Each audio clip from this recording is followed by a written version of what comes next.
Obrigado, professor. É um prazer, mais uma vez, estar aqui. Agradeço o convite em meu nome, em nome da Dotlib. E dou boas-vindas ao pessoal que está chegando na pós-graduação da USP. Espero que vocês façam o melhor proveito possível no curso que vocês estão começando agora. Antes de entrar propriamente dito na palestra que eu vou fazer, eu queria só passar uma informação para vocês, para aqueles que são novos. A USP já assina há alguns anos, pelo menos uns 3 anos, uma base de dados chamada Access Engineering. É da editora McGraw-Hill. Como o nome sugere, é uma base de dados de engenharia. Ela conta com... Dá um alt tab aí, acha a relação dos títulos. Aí, passou. Vai no final, vê quantos tem. Hoje, são 732 títulos de e-books totalmente disponíveis para vocês consultarem durante o curso. Aqueles que já são da USP sabem que vocês têm acesso remoto. Quem não tem, se informa na biblioteca como faz para conseguir o acesso remoto. Ou seja, vocês podem acessar isso de casa, tá? Ou de qualquer outro lugar. Não precisa estar necessariamente dentro da universidade. Volta para a base, Arnaldo. Não, desculpa. Fica no arquivo. Então, são 732 títulos, divididos em 13 categorias. Essas são as categorias que são apontadas lá dentro da base de dados. Esses títulos divididos em 7 setores de indústria estão aqui listados. E, além disso, por último, tem... Quantos são? 38? São 38 calculadores específicos para a área de engenharia. Vocês vão entender isso melhor que eu, que sou economista. Não tenho a mínima ideia do que isso quer dizer. Eu sei aonde está e dou o endereço. Usar é com vocês. Mas eu sei que quem é da área me diz que esses calculadores são extremamente úteis. Tá? Volta para o PowerPoint. Isso. É isso mesmo. Vai para a próxima, o que tem lá. Então, vejam. Eu estava perguntando, o número está lá, eu coloquei. São 732 títulos em 38 calculadores. O mais importante, os livros estão aí completos. Vocês podem imprimir, podem fazer download. A única coisa que não pode, o que vale para qualquer conteúdo eletrônico que eu falo, ou que qualquer outro representante de editora ou de empresa como a Dotlib fala, é disponibilizar capítulo, artigo, pedaço de livro aberto na internet. Isso não pode. Você pode mencionar, pode usar como referência, colocar aberto num blog, no Instagram, no Facebook, qualquer que seja a mídia social, não pode, porque isso vai ferir os direitos autorais. Tá? Você pode mencionar que você viu uma informação importante no livro tal e colocar o link do livro. Mas o texto eu não posso colocar, o link eu posso? Pode. Por quê? Porque só vai acessar o link quem tem direito de acesso. Tá? Então, aí você não vai estar ferindo nenhuma lei de direito autoral, nacional ou internacional. É importante lembrar, no penúltimo item ali, as contas pessoais. Hoje em dia, isso vale para 99% dos conteúdos eletrônicos que vocês estão acessando ou vão passar a acessar. Toda a plataforma tem, em algum lugar, para você fazer o seu personal account ou sua conta pessoal. Muitos de vocês falam, eu não vou fazer, porque em algum momento, depois de meia hora preenchendo formulário, vai pedir o número do meu cartão de crédito. Não.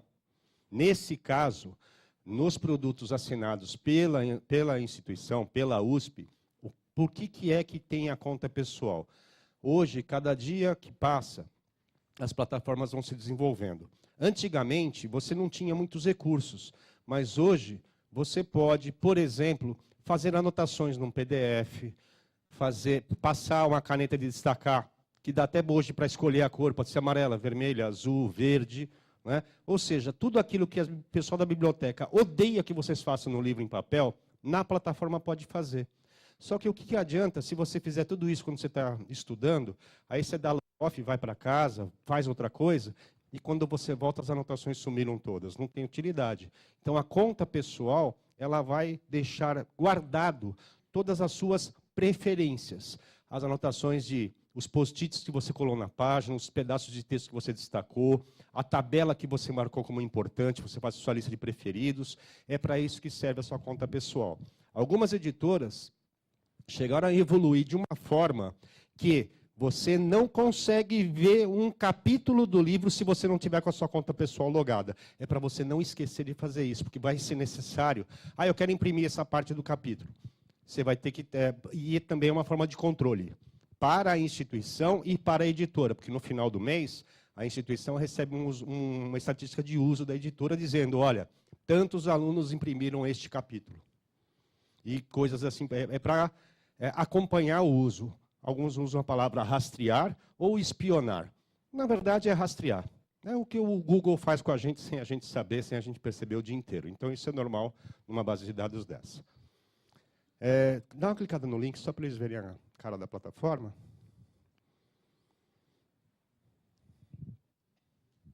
Tem internet nessa máquina? Eles têm? Tem.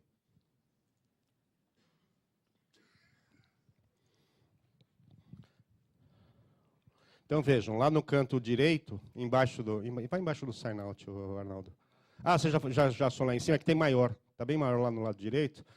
Então, vejam, já está reconhecido o IP que nós estamos usando, a editora já sabe que a gente está dentro da USP, a única coisa que tem que fazer é fazer o login de usuário pessoal. Olha lá, register to create your user account or sign in if you have an existing account. Se você não tem conta, clique em register, só clique em register rapidinho, por favor. Vai preencher esse formulário, não é muita coisa, tá? É só isso aqui. Tá? Antigamente era pior, cada vez ficando mais fácil. Feito isso, você já tem sua conta pessoal. Tá? E dúvidas, vocês sempre se dirijam até a biblioteca. Se a biblioteca não tem a resposta para vocês, ela vai entrar em contato com, no caso do Access Engineering, de outros produtos, com a gente da .lib, a gente vai responder o mais rápido possível. Tá? Vamos passar para a apresentação, então, por favor, Arnaldo. Não, essa não, a outra. Essa fecha. Essa foi a que a gente acabou de fazer. Aí. Bom, antes que eu me esqueça, vocês estão vendo aqui? É um squeeze. Eu vou botar o óculos porque depois de uma certa idade a gente não enxerga nem o próprio relógio. Vocês vão rindo? Vocês vão chegar lá. Aqui está escrito, 14ª semana da pós-graduação na ESC, 12 a 16 de março de 2018, Sistema de Bibliotecas da ESC USP. Cada um de vocês vai receber uma dessa na saída. Tá? Aquele pessoal que se inscreveu e não vai vir, vocês andem com isso aqui balançando, falam, você foi? Você não foi? Eu fui. Sabe? Parece que não. Eu no começo, e do outro lado, tem a .lib. No começo, a primeira vez que me pediram isso aqui foi aqui em São Carlos. Eu falei, mas um squeeze? Aí eu fiz, patrocinei. Aí uns 2 anos depois eu voltei e eu vi as squeezes nas mochilas. Aí eu me toquei, aqui é muito quente. Vocês passam o dia subindo e descendo de um prédio para o outro, embaixo de um sol. Durante o dia, a gente sabe que vocês bebem água. Né? Se bem que, olha, se botar cerveja e deixar o bico aberto, ela não explode, tá? Porque deixa escapar o gás. Tá? Mas é de preferência com água. Tá? Então, cada um de vocês vai ter uma aí no final. Eu espero que mate a sede nos dias mais quentes. E vamos começar a apresentação. Eu sempre falo que são dicas e sugestões, porque eu não tenho a pretensão de vir ensinar nada para vocês. Antes de mais nada, pode ir para a primeira. Só falando uma coisa. O que me credencia a estar falando sobre dicas e sugestões para publicar artigos científicos? Eu não sou pesquisador, nunca escrevi um artigo, não publiquei nada na vida. Tá? O que eu faço? Eu trabalho no ramo de mercado de informação eletrônica editorial científica há 24 anos. Nesse meio tempo, a gente vai conhecendo editores nacionais e internacionais e vai colecionando informações, dicas, participa de reuniões e vai aprendendo um pouco. Vai respondendo dúvidas que os professores mandam, que um pesquisador manda. Estou lá com uma dúvida, com uma comunicação com uma editora ou outra, como é que eu faço? A gente não sabe, mas a gente vai correr atrás. E para responder alguém, a gente acaba tendo que aprender. E há um tempo atrás, cadê a Terezinha? Ah, está aqui. A culpa é sempre dela. Ela ri, mas é verdade. A Terezinha sempre me bota em roubadas. Alguns anos atrás, ela falou, Marcos, você vai vir falar na semana da pós-graduação? Vou. Ah, então, você vai falar de fator H. Eu falei, oi? O que é isso? Aí eu fui... Sou eu que estou vibrando? Estou tendo infarto? Não. Aí eu tive que correr. Ela me deu 3 meses, 90 dias... Tinha fim de semana, né? Não fazia nada sábado e domingo, então eu fui aprender e fiz a apresentação. Depois ela falou, por que você não vem falar de artigos científicos? Há uns 2 anos atrás. Aí eu fiz. Né? E vou aprendendo, e é assim que a gente vai. É jogado um desafio, a gente fala, por que não? Né? Vamos fazer. E aí a gente foi juntando experiência. Eu fui juntando experiência, conversando com pessoas, tirando dicas, lendo um pouco. Né? E no final... acabou saindo uma apresentação que eu acho que ajuda vocês. Mas é assim, não é uma apresentação clássica, não é nada extremamente profissional. São dicas de coisas que muitas vezes vocês acabam fazendo sem querer e que pode determinar entre o seu artigo ser ou não publicado. Tá? Atualmente, com o mercado eletrônico em franco desenvolvimento, e eu falo isso com muito conhecimento, porque eu, quando comecei a trabalhar com esse mercado em 94, a gente vendia informação em flop. Alguns de vocês nunca ouviram falar essa palavra, muito menos viram. Era um disquete desse tamanho assim, ó, que era flexível, enorme, 740 bytes de informação, cabia num disquete inteiro. É verdade, vocês estão rindo? É verdade, a gente achava enorme. Então, de 94 para cá, são 24, 25 anos de mercado. As coisas mudaram muito rapidamente. Hoje em dia está tudo na nuvem, está tudo em grandes servidores, em grandes sistemas de gerenciamento de dados, em plataformas de pesquisa. E essa oferta tecnológica fez o quê? Ela aumentou a demanda por informação. Então, hoje, tem um volume de títulos, de livros, de periódicos científicos inimaginável há 10 anos atrás. Eles se multiplicam. E ainda, existe muito título novo que está sendo publicado agora, que não existe mais em papel. Ele já nasce eletrônico. Tá? Então, o volume de necessidade de conteúdo para manter essas publicações ativas é muito grande. Com isso, muito mais gente começou a escrever. E com isso a concorrência aumenta. Porque se a gente lê muita porcaria na mídia normal, na mídia acadêmica, as editoras são mais exigentes.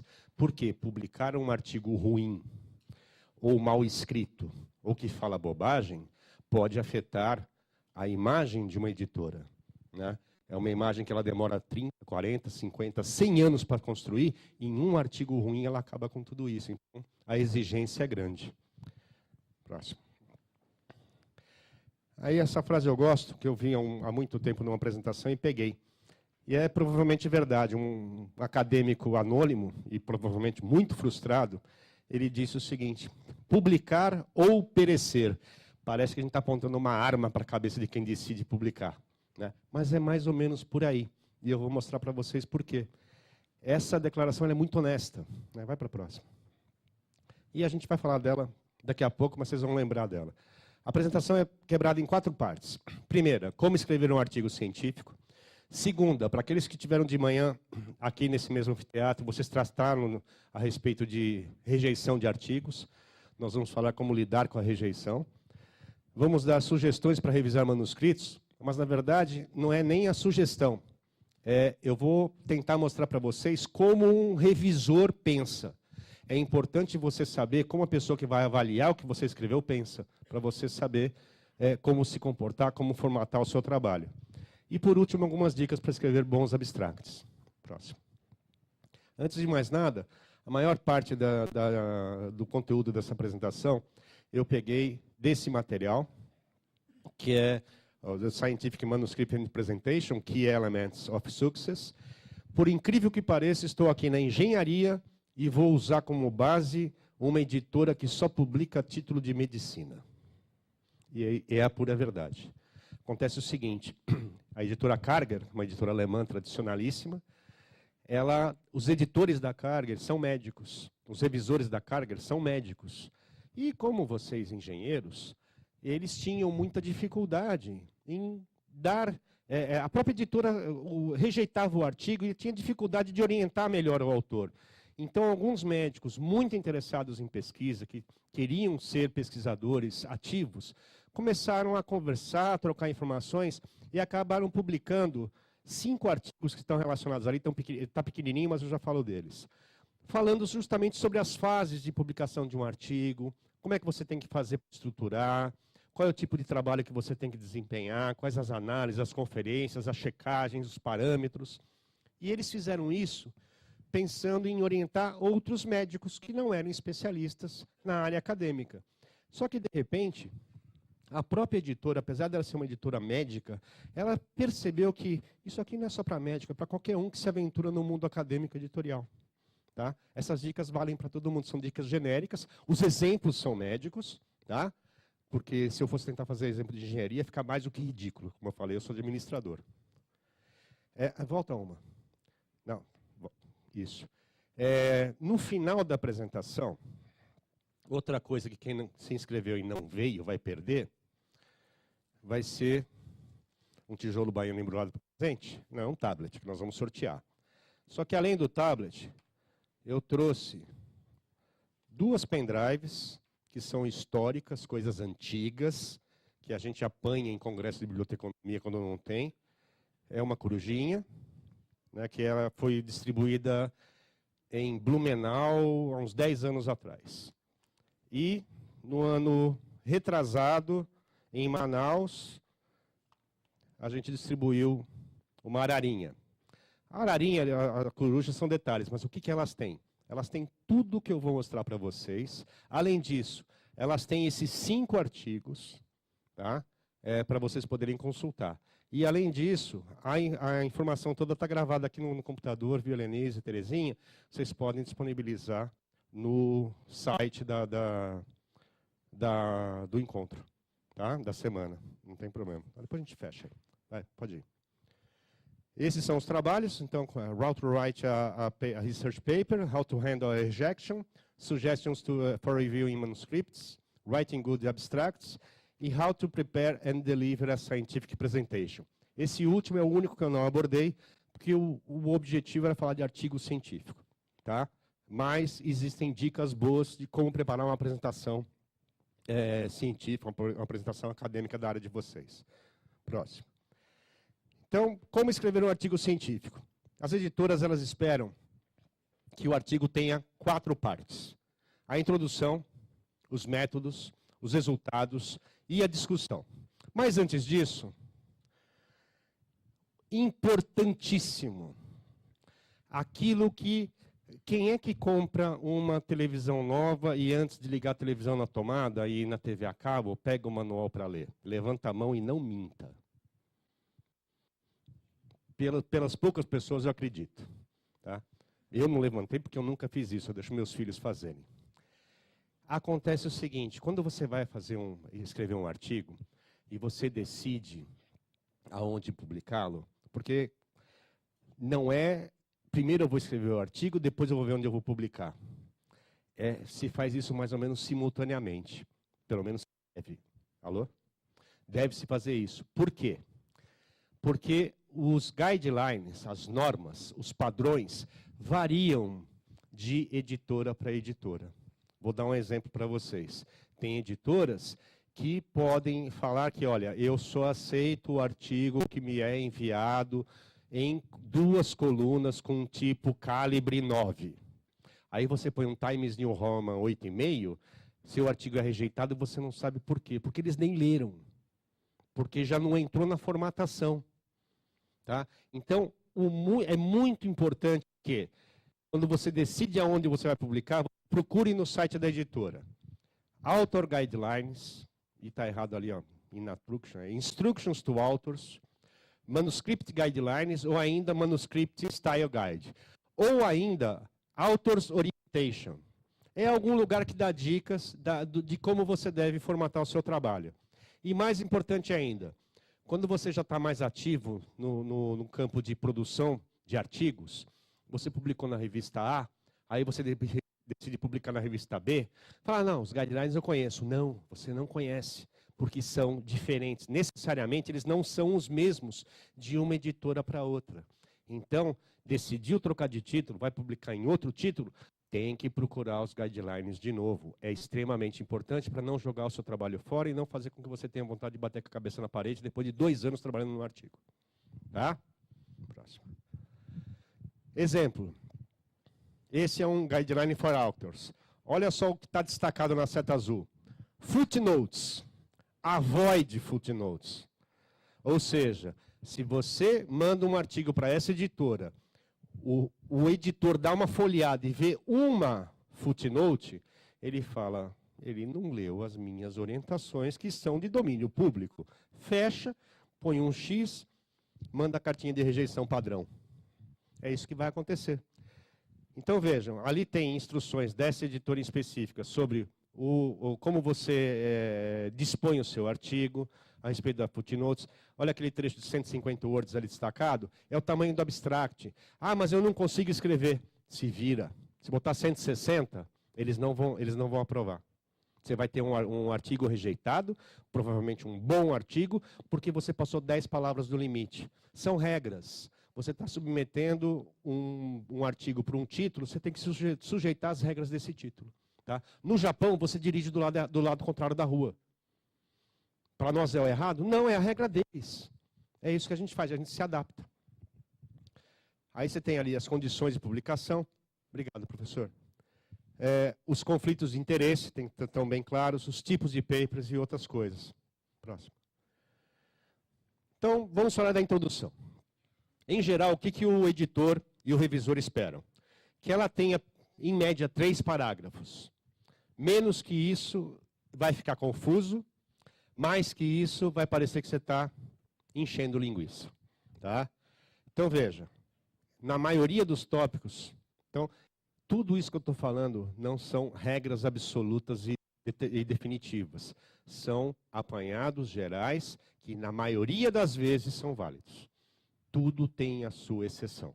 Mas vamos tratar a exceção como exceção. A regra é, eles esperam 3 parágrafos na introdução. Você me ajuda a controlar o horário? Veja, no primeiro parágrafo, você tem que relacionar qual é a hipótese do seu artigo. De uma forma clara e objetiva. Né? Qual é o racional que está por trás dessa hipótese. Qual é a sua proposta e qual é o objetivo desse artigo, qual foi o objetivo do trabalho que você está escrevendo, está relatando nesse artigo. Você deve apresentar uma busca por literatura recente na área. Não adianta você escrever um artigo e mencionar a bibliografia de 45 anos atrás. O revisor conhece, o editor conhece, o leitor conhece. Então, qual é a novidade? Por que você escreveu esse artigo? E o mais importante, eu achei bastante referência, vou botar tudo lá, na introdução. É um péssimo caminho. Por quê? Porque vai parecer que você está enchendo linguiça. Coloca só as mais importantes. Seja objetivo. Nesse ponto, a editora tem o seguinte pensamento. Menos é melhor do que mais. É ser mais objetivo, mais direto. Tá? E no terceiro parágrafo, você só faz a formulação da questão da pesquisa de uma maneira clara e objetiva. Tem que ser um negócio bem curto, bem objetivo. Na parte de métodos, o que acontece normalmente? O primeiro autor, ele faz o rascunho do trabalho e, com o rascunho do trabalho, ele vai, quando for o caso, em muitos casos ele vai partir para fazer o artigo sozinho, ele vai selecionar, vai convidar coautores. Como é que você convida alguém para participar de um artigo se você não tem o rascunho? Você tem que mostrar do que você está falando, eu quero a sua ajuda para isso. Então, e uma coisa importante, ao contrário do que acontece muitas vezes, é importante você não tentar agradar todo mundo convidando muita gente. Vou convidar o chefe do meu departamento, convidar o professor que depois eu sei que vai ser o chefe da minha banca de defesa de tese, e vai convidar um monte de gente por interesse. Isso é um problema. Por quê? Porque na hora que o editor olhar o currículo de cada um, ele vai sentir que é todo mundo da mesma universidade, todo mundo do mesmo departamento, ele vai ver que tem um certo conflito de interesse do autor que quis agradar alguém. E isso não é bem visto pelas editoras. Não é fator para negar artigo, mas o autor já fica meio que marcado como... Vocês me desculpem se eu falar algumas coisas às vezes que não são padrão, mas eu sou mais direto. Eu só não falo palavrão, muito. Mas o autor é puxa-saco. Não é bem visto. Tá? Então, isso é importante. E também, pesquisem antes de convidar os coautores. Por quê? Porque se você tem como coautor algum colega que já tentou publicar 500 vezes e não conseguiu, ele já está meio que marcado como uma pessoa que toma um pouquinho mais de atenção das editoras. Porque ele já tentou várias vezes e não conseguiu. Então, você vai trazer essa classificação para o seu artigo também. Na parte de métodos, você vai falar do método, você vai descrever o assunto, qual foi a metodologia que você utilizou para obtenção dos dados. E essa descrição, ela deve ser suficientemente detalhada para que alguém que não te conhece, que nunca te viu, possa pegar o teu artigo e replicar essa situação. Essa situação tem que poder ser repetida. Você não pode esconder dados aí. Por quê? Você impede que alguém confirme os seus achados. E se você está impedindo que alguém confirme os seus achados, pode ser que tenha alguma coisa errada com o seu trabalho. Tá? Então você não pode se esconder aí. Não apresente os dados do estudo nessa parte. Aqui é só método. É como você colheu as informações e como você trabalhou com elas, como você analisou essas informações. Se tiver comitê de ética, no caso da USP, no caso da Sociedade Brasileira de Progresso da Ciência, no caso do CREA, submetam o seu artigo ao comitê de ética, peçam a aprovação do comitê e mencione no artigo que o comitê de ética de tal instituição aprovou o seu trabalho. Isso vai dar credibilidade ao trabalho que você está apresentando. Usar subtítulos eu vou mostrar para vocês daqui a pouco na prática o que quer dizer. Para que a coisa não fique tudo embolada num grande parágrafo ou 3, 4 parágrafos grandes, cheios de metodologia estatística, um monte de coisa, e aí você não ajuda quem está lendo a entender com facilidade. Na parte de métodos, o último parágrafo ele deve só tratar das ferramentas de análise estatística. E aqui vai uma dica não só para essa parte, como para o artigo como um todo. Na maioria dos casos, vocês vão procurar publicar em revistas internacionais. Tá? E a pergunta que eu sempre faço, ano passado eu caí do burro, que tinha um presente. Alguém aqui nasceu falando inglês? Não tem nenhum gringo inglês hoje aqui. Por que eu perguntei isso? Porque por melhor que vocês falem inglês, não é a língua nativa de vocês. Por melhor que vocês sejam na área de cálculo, de engenharia, vocês não são estatísticos. Apesar de que eu tenho filho que é engenheiro, e ele fala assim, não existe homem perfeito, mas o engenheiro está muito perto. Não é bem assim, não. Eu sou pai de um e eu sei os problemas que ele me traz. Mas é assim, o que eu quero dizer para vocês? Análise estatística. Antes de submeter o artigo para avaliação de uma editora, convidem. Vocês estão dentro da USP, maior universidade do governo do país, uma das melhores em muitas áreas. Vai no departamento de ciências e matemática ali, prédio do lado, fala na biblioteca, eu preciso de alguém para me ajudar numa análise estatística, ver se ela está correta. A biblioteca vai ajudar, o professor da engenharia conhece o pessoal de lá, vai lá e pede ajuda. Fala, dá para você revisar a parte estatística do meu trabalho? Para eu ter certeza que eu não cometi nenhum erro, que para um estatístico vai ser óbvio. Por quê? Porque a editora vai mandar teu trabalho para um estatístico avaliar.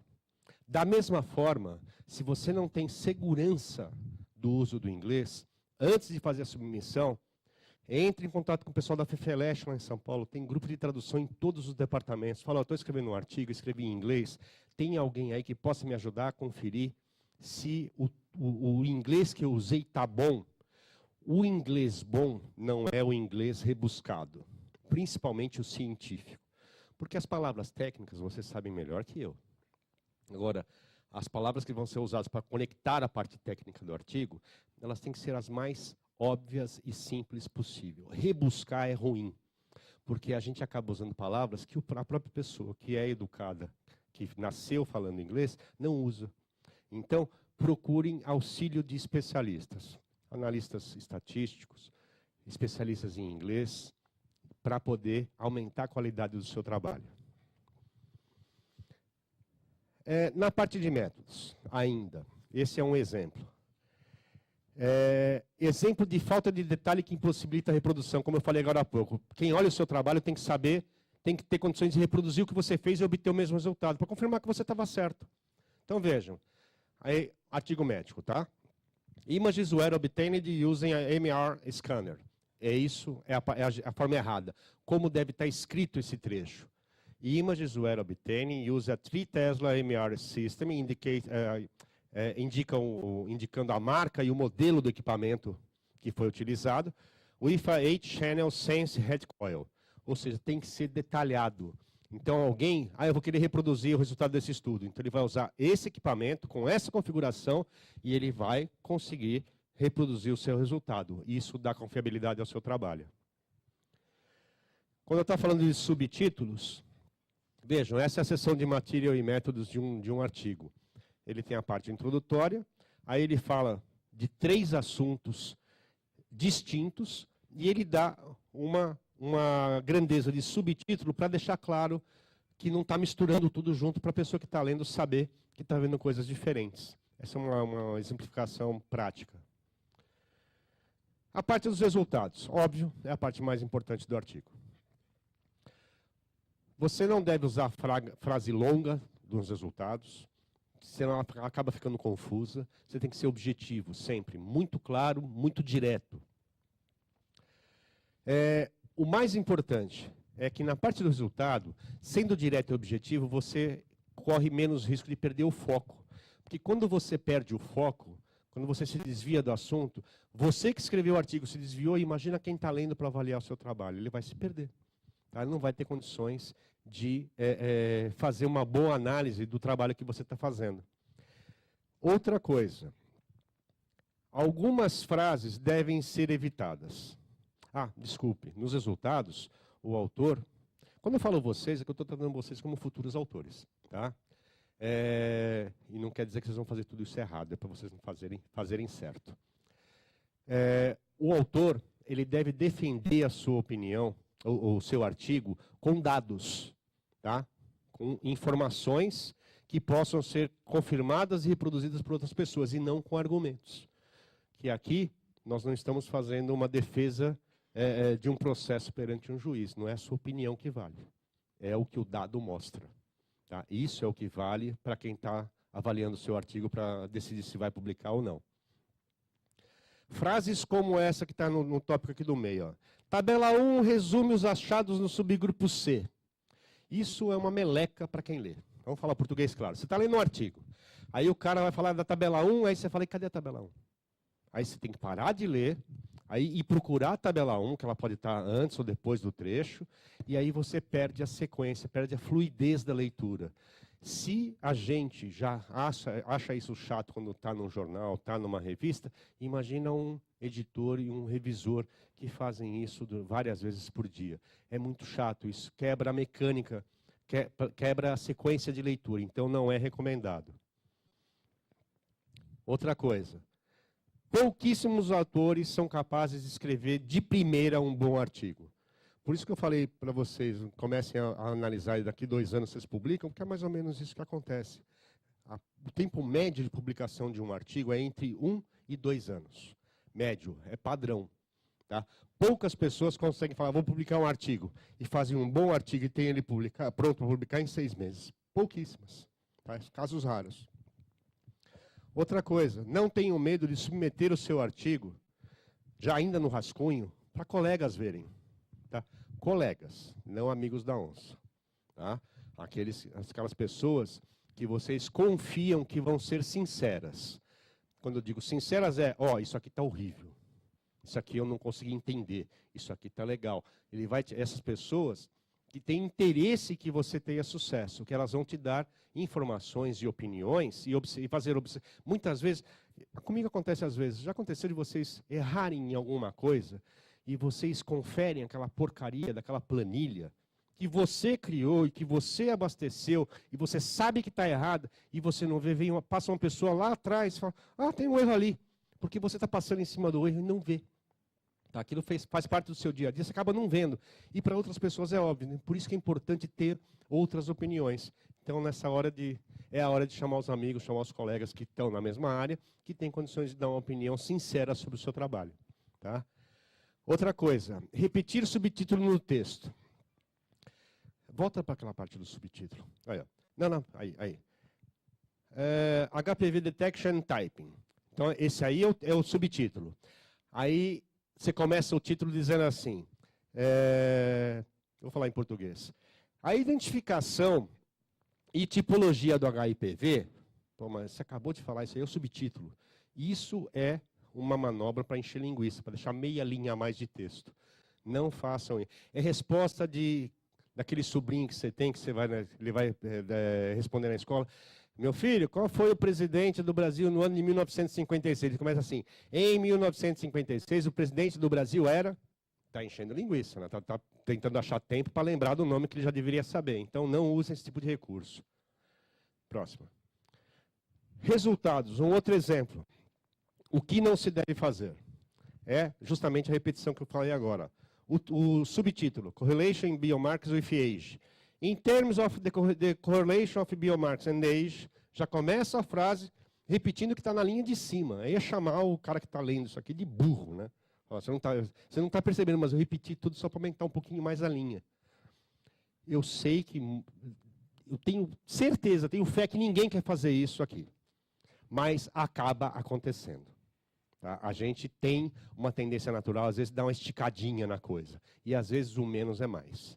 Próximo. A parte da discussão. Aqui, sugere-se que, é lógico, no inglês, né? Essa parte começa sempre como, o estudo demonstrou, o estudo mostrou, o estudo constatou, o estudo descobriu. Tá? E apresentar as conclusões que você tem de uma forma clara, bem direta. É o que é esperado. Na maior parte das vezes, essa é uma parte mais fraca do artigo. Por quê? Porque o autor está tão envolvido com o trabalho que ele, de fato, acredita naquilo. E ele vai fazer a defesa, só que da forma errada do trabalho dele. Ele tem que defender com dados. Ele tem que mostrar os resultados. É assim que se defende a validade de um trabalho. Tá? Agora, você não pode, na parte da discussão, mencionar dados que o seu estudo não está mostrando. Né? Muitas vezes acontece isso. Né? E os dados, você não precisa pegar e mostrar o resultado e reafirmar que o resultado deu aquilo. Não, o dado está mostrando. Você não precisa ser redundante. Tá? Isso na primeira parte, no primeiro parágrafo da discussão. Em média, ela tem 5 parágrafos. No segundo parágrafo, ele mostra as novidades que o artigo dele trouxe, ou confirmar, que se ele confirmou coisas que já se sabiam. No terceiro parágrafo, você pode relacionar como o seu trabalho contradiz achados anteriores. Tá? No quarto parágrafo, deve-se reconhecer as limitações que o seu trabalho teve, ou de coisas que ele não foi capaz de resolver, de responder, e propor que alguém, pode ser você ou pode ser outra pessoa, mas propor que tal coisa seja analisada novamente num outro trabalho, num outro artigo, numa outra publicação. E no quinto parágrafo da parte de discussão, mostra-se qual é a importância potencial dos resultados que você obteve com o seu trabalho, quais são as mudanças que a publicação do seu artigo vão acarretar no seu campo de conhecimento. Tá? Ainda algumas dicas sobre referências. Existem duas formas de se usar referências. A citação in text, ou seja, dentro do texto, nas partes do artigo, você faz a citação a alguém, você abre o parênteses, põe o formatinho de citação e fecha e coloca a citação completa lá. Ou ainda, na seção de referências. Hoje em dia, existem vários softwares, eu não vou citar nomes, porque eu não trabalho com nenhum deles, não estou ganhando nada para isso, vocês conhecem melhor que eu, vários softwares para gerenciamento de referência, usem-os. Tá? Antes, olhem no guidelines da editora, se ela fala que ela quer que as referências sejam colocadas no formato A, B ou C. Tá? E já façam o setup necessário no seu software para que essas referências fiquem nesse formato exigido pela editora. Uma coisa importante, ao invés de você vai escrevendo artigo, você vai juntando referência. Antigamente, a gente falava juntar referência, era uma pilha de xerox com um monte de canetinha de destacar, que o autor ia jogando numa sacola, numa caixa de sapato, numa caixa de camisa, num canto do armário. E quando ele acabava o artigo, ele ficava 10 meses maluco para organizar aquilo. Hoje em dia não é muito diferente, só que assim, vocês põem PDF no diretório A, no diretório B, no diretório C, deixa na raiz, põe no desktop, está no celular, está no tablet, está no computador do vizinho, na namorada. Isso é um problema. Por quê? Porque se você menciona um autor, se você faz referência a um trabalho no meio do seu artigo, essa referência tem que estar lá no final. E se você não se organizar desde o começo, ou seja, a partir do momento que você está escrevendo e vai usando a referência, já pega aquela referência e joga no seu software. Ela já vai ficar na ordenzinha, com o númerozinho dela, já mencionando no texto, formatada direitinho, e você não precisa ficar maluco. Antigamente, Elenise, quanto demorava para levantar uma referência de um trabalho? Antigamente, antes da época eletrônica, no papel, 8, 10 meses, né? Depois de um trabalho escrito, o pesquisador ficava 8, 10 meses enfiado na biblioteca, gastando uma fortuna em xerox, em comute, em correio, em fax. Fax, depois a gente explica o que é, coisa antiga. Então, hoje em dia, vocês têm tudo na mão. Então, essa parte que demorava um tempo enorme e custava muito dinheiro, hoje em dia, dentro de uma instituição como a USP, é de graça, porque vocês têm a biblioteca, tá? E vocês têm os softwares que são utilizados. Então, é só utilizar das ferramentas que estão à disposição para que vocês façam um bom trabalho. Tá? O que eu comentei que vocês falaram de manhã. Como lidar com a rejeição?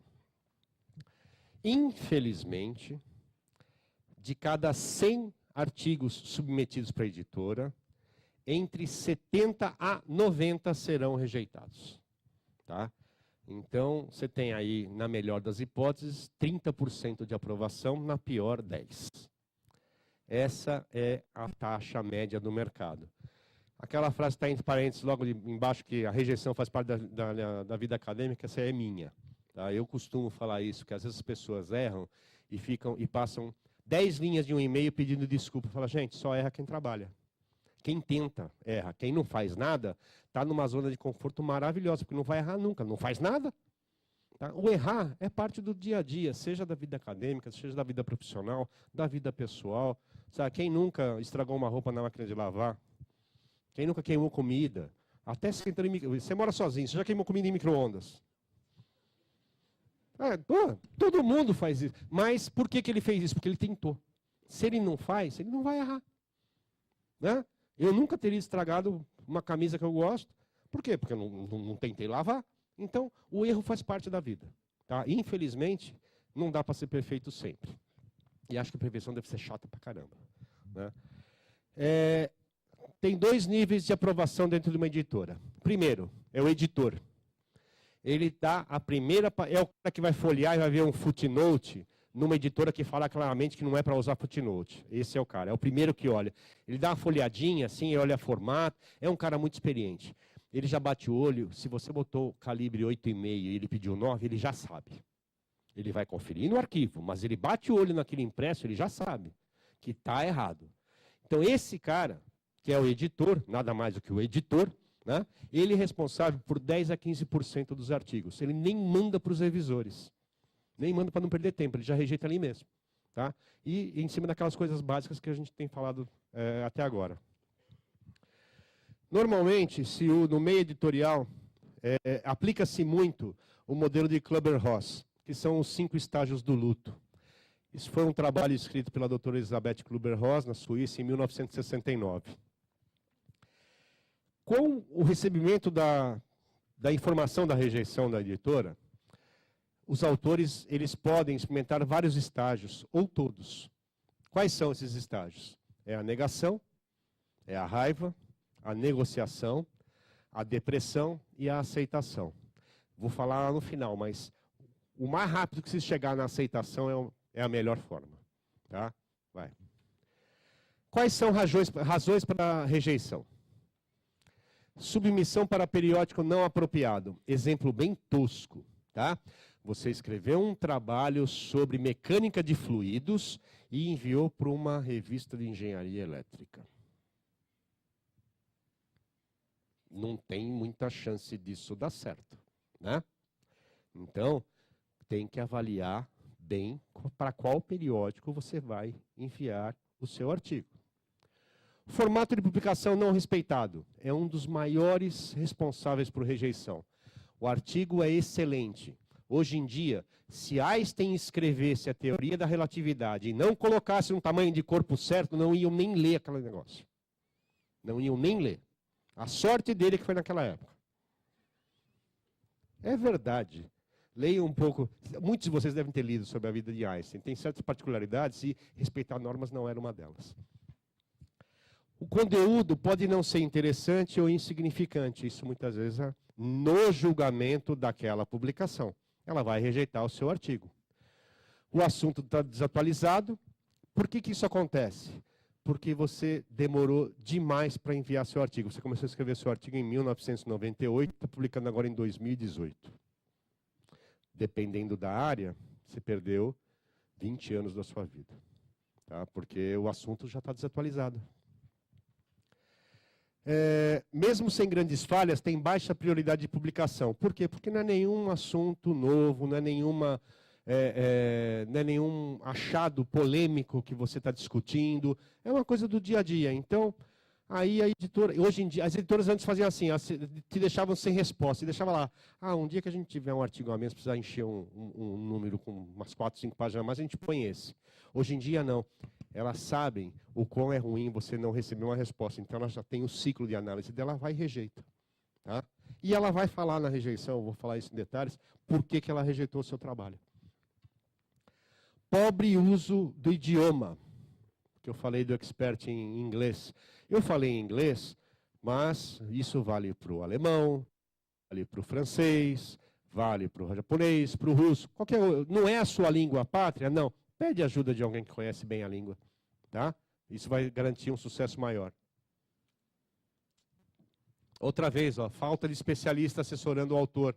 Estatísticas fracas, métodos pobres, métodos antigos, métodos desatualizados. Então, você ter um especialista que está atualizado com o assunto vai ajudar a você utilizar as ferramentas mais aceitas no momento. Resultados inaceitáveis com discussão inadequada. É o famoso absurdo que é chamar atenção. Né? Aqueles artigos que são extremamente polêmicos. Né? Na maior parte dos artigos polêmicos, eles não têm fundamento, é somente um autor ou um grupo de autores tentando alguma projeção no seu campo de atuação. As editoras sabem identificar isso. Recycled paper. É uma das piores falhas, é um dos pecados mortais do campo editorial. É você pegar um trabalho que já existe, seu, tá? Dar uma maquiadinha nele, botar uma roupinha. É pegar um Fusca, botar uma roupa de festa e falar, olha, é um Beatle. É a mesma porcaria. Né? Só botou uma roupinha de festa, uma gravata black tie no Fusquinha, ele virou um Beatle. É o mesmo carro. E fazer isso é a morte. Plágio, não preciso falar, né? Que é motivo de rejeição. E submissão simultânea. Esse aqui, eu costumo dizer que é aquele famoso autor inseguro. Ele submete para 3 revistas ao mesmo tempo, porque ele não sabe se ele vai ser aceito nessa, então ele já tenta outra, mas tudo simultâneo. Uma coisa que vocês precisam saber é o seguinte. Revistas de engenharia. Quantas revistas hoje de grande destaque na área de engenharia toda tem? Umas 100. Mais. 200. Mais. Vamos chutar. 500 no mundo inteiro. Vocês acreditam que cada uma dessas 500 revistas, periódicos, tenham, cada uma delas, seus grupos de editores exclusivos e revisores? Sabe de nada. Não, gente. Não. Editor hoje de uma revista é revisor de outra. É revisor de outra, é revisor de outra. Os revisores, eles trabalham para várias revistas. Eles não são... Os revisores de engenharia são o quê? Engenheiros, professores, profissionais na área de engenharia, que trabalham em empresas, têm os seus negócios próprios, as suas consultorias, e que não fazem serviço de revisão para uma revista só, faz 10, 20. Então, não é muito difícil o mesmo revisor receber o mesmo trabalho de 3 revistas diferentes. Aí ele fala, obrigado, papai do céu, ganhei sem fazer nada, ó, submissão simultânea. Ele faz a respostinha padrão, rejeitado por submissão simultânea, e manda embora. Isso acontece. Próximo. Pontos que têm que ser considerados. Eu falei isso no começo. Número crescente de pedidos de publicação para um número maior ainda de número de periódicos. Então, as regras de revisão têm que ser mais rígidas. São milhares de artigos publicados anualmente. Nesse mundo acadêmico atual do famoso perecer ou publicar, né, o publicar ou perecer, a pressão sobre os autores é muito grande. E aí que eu não me detalhei muito no começo, mas por quê? Hoje, publicar, ainda mais numa instituição como a USP, ela é responsável por promoções, verba de departamento, tá? Verba de pesquisa e manutenção do cargo. Eu conheço uma universidade federal grande, e não vou falar, não é fofoca, né? Só não vou falar de onde é que é feio. Ficar falando dos outros assim, mas é uma universidade federal grande, importante, de peso, que em janeiro está no regulamento da universidade. O reitor se reúne com todos os chefes de departamentos, vem o relatório da biblioteca e fala assim, bom, qual foi o departamento que mais publicou este ano? Departamento X. Departamento X, você tem 10% a mais da verba do que os outros departamentos. Além disso, você pode escolher o seu novo laboratório, para onde você quer ir. E é feito assim. Todo final de ano, em dezembro, ele fala, pessoal, fecha os equipamentos, fecha o biquinho de gás, desliga o equipamento, deixa tudo pronto para mudança. Porque todo mundo muda de lugar. O que manda? Quem fica com o melhor laboratório? Quem tem mais verba? Quem publica mais? Então é essa pressão que acontece. E quando você é pressionado para publicar, por publicar, para manter cargo, manter verba, você acaba muitas vezes fazendo isso de uma forma não muito eficiente. E seu artigo é rejeitado. Tá? Essa é a pressão que aquele autor acadêmico anônimo, né, e provavelmente frustrado, se refere. Publicar ou perecer. Esse é o significado do perecer. Tá? Pode pular. Agora vamos falar da rejeição exatamente na hora que ela chega. Quando ela chega, ela pode chegar provavelmente por e-mail e ela é um choque, é uma notícia ruim. Porque é um trabalho no qual você se dedicou 1, 2 anos e de repente falar, ó, não vou publicar o seu artigo porque eu não gostei dele por causa disso, disso e disso. Então, o que vai fazer? Melhor coisa, primeiro, para, respira, relaxa e vamos lá. A negação. Você vai ler de novo o informe da rejeição. A parte da o momento, a fase da negação, o que é? O endereço é para mim mesmo essa rejeição? Ela está falando comigo? Eu sou mesmo o autor desse artigo ou eles estão falando de outro artigo e mandaram para mim? Né? Está falando do trabalho que eu mandei para eles? Essas são as perguntas. Né? Veio da revista para quem eu mandei o pedido de submissão de artigo? Então esse é o momento da negação. A raiva é o mais interessante, mais engraçado, mas é o mais perigoso. Por quê? Você vai amaldiçoar o editor. Beleza, ele não está nem aí. Enviar uma carta furiosa para o editor. Eu não aconselho a fazer isso, não. Não aconselho, já vou falar para vocês por quê. Enviar por e-mail, em forma de spam, amaldiçoando o editor e o periódico. Não é aconselhável também. E não é piada, não é criação da minha cabeça, eu já faço palhaçada suficiente, não preciso criar mais. Isso são constatações, são informações que editoras me mandam. Isto acontece. Tá? Tem pessoas que são revisores que não contam que são revisores para poderem ir em congressos. Porque senão eles são ameaçados fisicamente em congressos. A coisa chega nesse ponto. É deprimente o negócio. É engraçado, mas é deprimente um negócio desse. Um cara ser ameaçado, de repente tomar brigar com alguém porque ele rejeitou um artigo. Ele está fazendo o trabalho dele. Né? Então eles escondem isso. E muitos autores, tradicional movimento brasileiro, vão culpar os coautores. Né? A culpa é sempre de alguém, nunca ninguém assume. Então isso tem que tomar cuidado. Quando eu falei que essa parte é engraçada, mas é verdade, as editoras reportam isso. Eles recebem muitos e-mails agressivos, com termos não bonitos, com xingamentos, com ofensas, do ponto de vista pessoal. Sabe, você é isso, você é aquilo. Quando a coisa, na verdade, é uma rejeição profissional. Ninguém sabe quem é o autor, na maior parte das vezes. Está rejeitando o trabalho, teve motivos. Próximo. O terceiro passo é a negociação. Buscar por uma saída para rejeição, muito difícil de achar.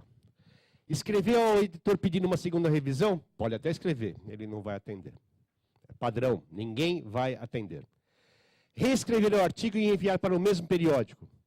Sucesso improvável, a não ser que o periódico tenha pedido para você fazer isso. Às vezes a rejeição vem e fala, olha, eu não vou aceitar seu artigo para publicação agora. Mas, se você resolver os problemas nessa parte assim, assim, assado, nessa parte assim, assim, assado, reenvie para a submissão. Então aí você tem que parar, respirar e falar, opa, vamos ver o que é que eles pediram para refazer. Alguma coisa que, na opinião da editora, do editor não está bom. Então você vai, reformata e manda de novo. Totalmente possível. Quando eu falei para vocês que não é aconselhável enviar cartas naquela parte da raiva, é porque as editoras, elas trocam informações. Elas têm como se fosse um banco de dados de autor. Como é que elas identificam que você mandou o artigo para várias editoras? Através desse banco de dados. Quando você recebe um artigo, você vai e lança numa base de dados deles, e todo mundo está vendo que o Arnaldo submeteu um artigo sobre squeeze de tampa verde. Se ele mandou para 2, 3 editoras, todo mundo vai ficar sabendo. Então, quando você manda uma carta ameaçando, xingando, amaldiçoando, rogando praga na mãe do editor, ele vai registrar lá também. Então, essa pessoa fica marcada e dificilmente vai conseguir publicar alguma coisa em algum título que preste. Tá? Não, fica aí.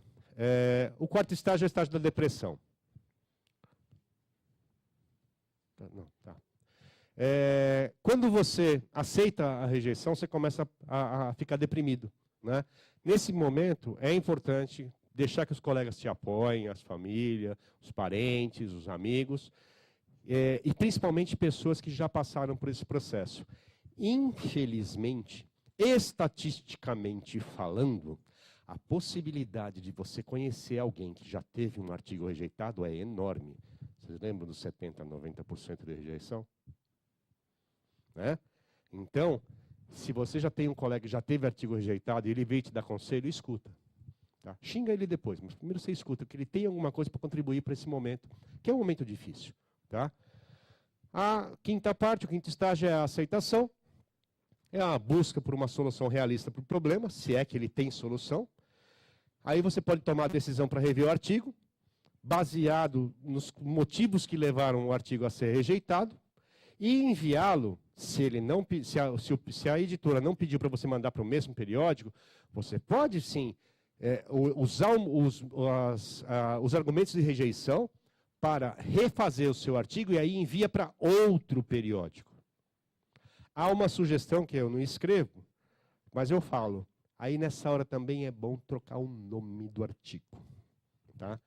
Isso não é maquiar, mas é tipo assim, ó, eu refiz o trabalho. Tá? Eu retrabalhei o meu artigo, então aí eu estou enviando para outro periódico. Tá? Porque se botar com o mesmo nome, ele vai ser rejeitado, que aí vão encarar como submissão simultânea ou submissão metralhadora, né? Vai para 30 ao mesmo tempo.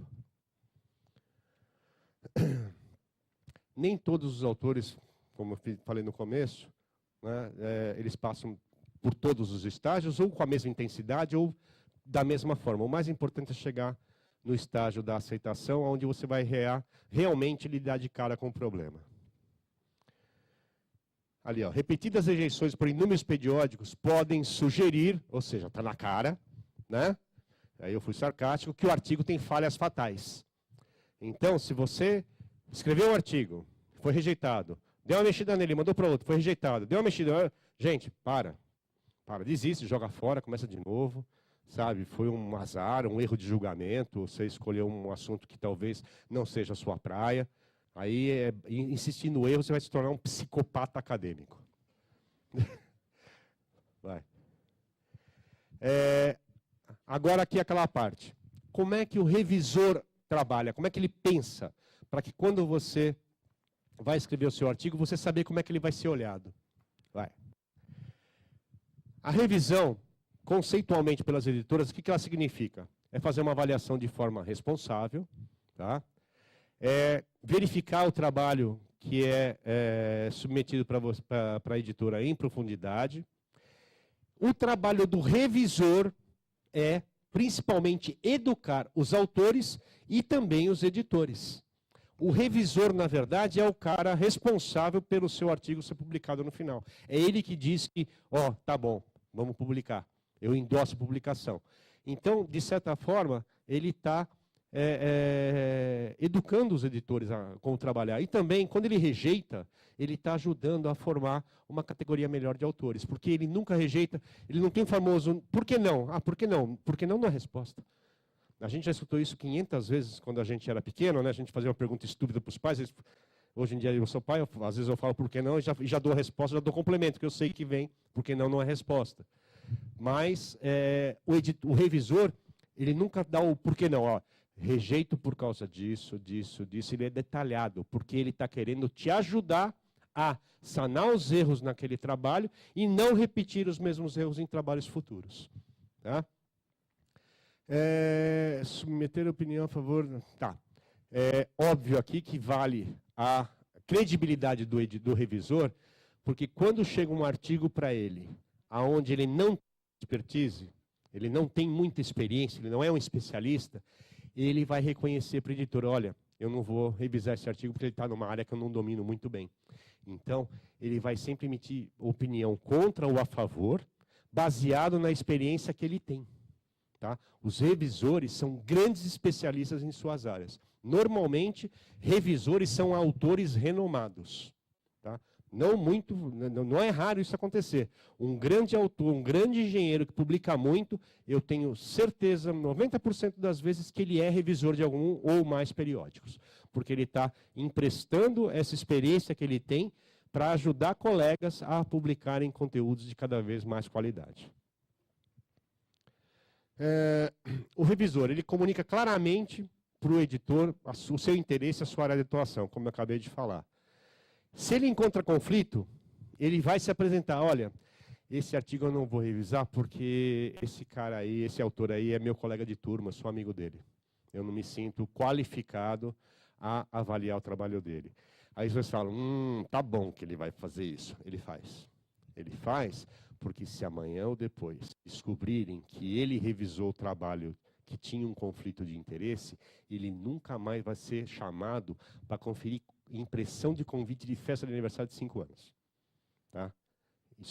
E vou dizer uma coisa para vocês, o cargo de revisor acadêmico vale a pena, paga bem. Então, é uma coisa que eles mantêm muito, é a ética. Se tem conflito de interesse, eles manifestam. Então, se o revisor negou o seu trabalho, pode ter certeza que ele negou o seu trabalho, porque diante dos conceitos dele, tem alguns problemas que você demonstrou para ele que não estão resolvidos.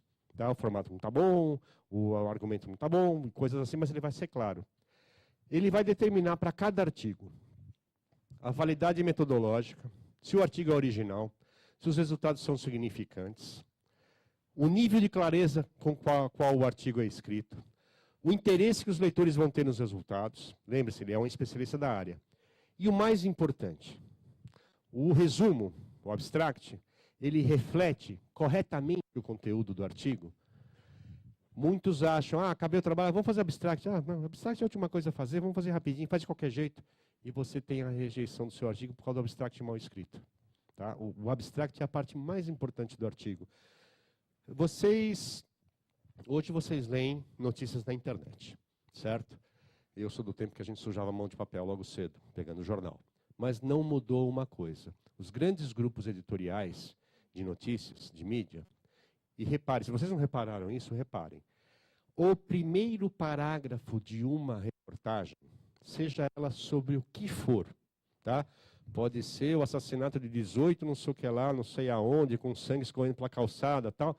O primeiro parágrafo vai falar disso e do Congresso Nacional e dos encontros dos líderes mundiais, sempre do mesmo jeito. O primeiro parágrafo é o resumo da reportagem inteira. Ele faz um resumo num bloco, né, várias frases no primeiro parágrafo, e depois ele começa a vir no detalhe. Isso é um abstract. Tá? Ele vai dar uma visão geral de todo o seu trabalho, dentro dos limites de contagem de palavras impostos pela editora daquele título. Vamos entrar um pouquinho mais em detalhe no abstract daqui a pouco. Quanto tempo eu tenho ainda, Lenis? Nada. Quando o revisor rejeita um trabalho, ele vai apresentar críticas e sugestões para o autor, de forma clara, tá?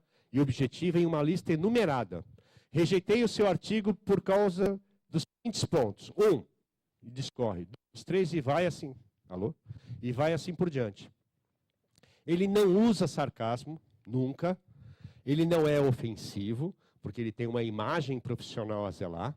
Tá? Por mais que vocês, quando tem um artigo rejeitado, possam naquele momento falar, pô, esse cara está me sacaneando, ele está sendo irônico comigo, ele acha que eu sou idiota. Não, ele não acha que você é idiota, ele não acha que você é imbecil, ele não acha que você é retardado, ele acha que você teve algum problema na estrutura do seu trabalho. Só isso. Tá? E eles, como eu disse, ele tem o objetivo de educar os autores, ele faz essa lista com o objetivo de mostrar, olha onde você errou. Então, quando ele aponta onde você errou, ele espera que você melhore o seu entendimento daquela ferramenta, daquele pedaço do seu trabalho, e faça de uma forma melhor, uma forma que, na visão dele, é correta. No fim, o revisor, como eu disse para vocês, grande parte das vezes, maior parte das vezes, ele é um autor. Então, ele trabalha como ele revisa os trabalhos dos outros como ele gostaria que os deles fossem revisados. Tá? Eles tentam ser os mais justos possíveis. Abstract. Escrever um abstract é extrair e resumir, né? E ser capaz de fazê-lo dentro de um limite de palavras estabelecido pelo título escolhido. Aí é uma brincadeira que as editoras fizeram com a palavra abstract, mas na verdade quer dizer o que é um abstract? É ser absolutamente direto na apresentação e interpretação dos dados atuais. Então, milhões de abstracts escritos todo ano, né, de acordo com a demanda crescente no mercado editorial. Né? O segredo é sempre comunicar o seu objetivo de forma resumida e clara, sem ser dúbio, né, o resumo do seu trabalho. Ele tem que abordar obrigatoriamente as 4 partes do artigo que nós vimos no começo. A introdução, os métodos, os resultados e a discussão. A seleção da categoria é o quê? É a seleção do título.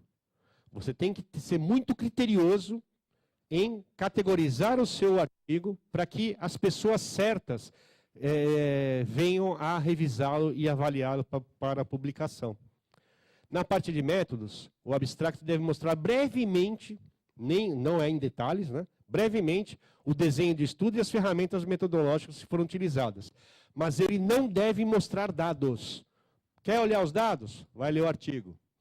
Você só menciona rapidamente, mas não fala de detalhes. Tá? Senão não seria abstract. E o dado mais importante, que é a parte da conclusão, é o mais importante achado, ele deve ser apresentado pelo autor com a sua justificativa, sem especular, sem nada, sendo sempre bem objetivo. Não se usa abreviações em abstracts, em resumos. Não se usa. A regra de escrita de um texto, ela é muito clara. Quando você usa uma abreviação, a primeira vez que você usa o termo completo, você coloca a abreviação entre parênteses na frente do termo. A partir daquele momento, você pode utilizar apenas a abreviação ou a sigla. Por quê? Porque quem está lendo o texto já leu o nome completo antes. E o abstract é o começo, ele está na primeira parte do artigo, a primeira coisa que todo mundo vai ver. Então, não usem siglas ou abreviações. Tá?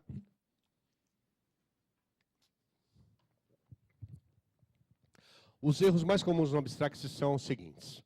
Incapacidade de afirmar a hipótese, razão do estudo mal colocada ou ausente, tamanho da amostra, de forma quantitativa, e as conclusões, que trazem opiniões e especulações e não dados.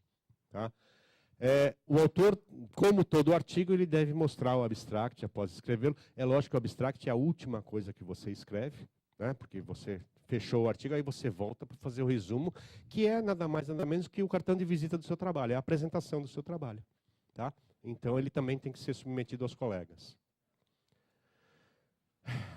Aí é o que eu friso sempre, porque é importante. Se o idioma escolhido para escrever o artigo não é o seu idioma nativo, procure um expert para avaliar o conteúdo do seu trabalho. Aqui estão as referências que eu utilizei, que são aqueles trabalhos que estavam mencionados. Antes da gente passar para a próxima, eu queria deixar vocês à vontade para fazer alguma pergunta, alguma observação. Só não vale jogar nada, porque eu tenho idade e não posso sair correndo.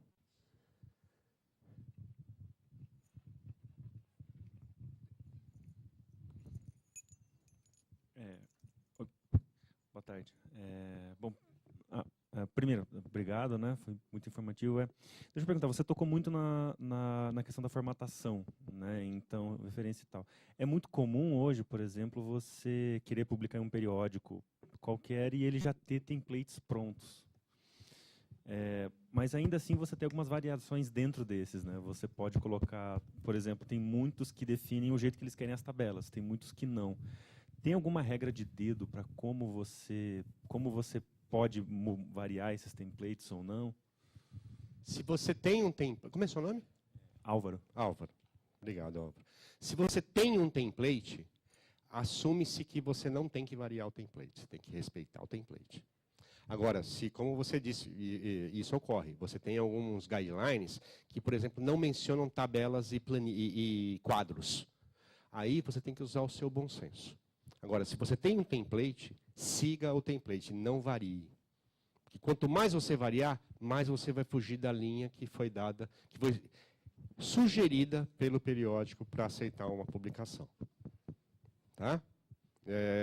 Nesse caso, é melhor você ficar dentro do template, a não ser que ele permita variações. Mas isso teria que ser um template com opções. Tá? Se ele não permite variações, não fuja do que ele está colocado no template. Tá bom? Eu queria fazer mais uma pergunta, não sei se alguém... Pode falar. Existe uma modalidade muito grande de revisão, que é o tal do double blind, né? Então, quando você Sim. envia, você não pode colocar o nome dos autores lá. Você envia com nomes genéricos ou envia sem os nomes. Só que acontece muito de você ter que referenciar o seu próprio trabalho.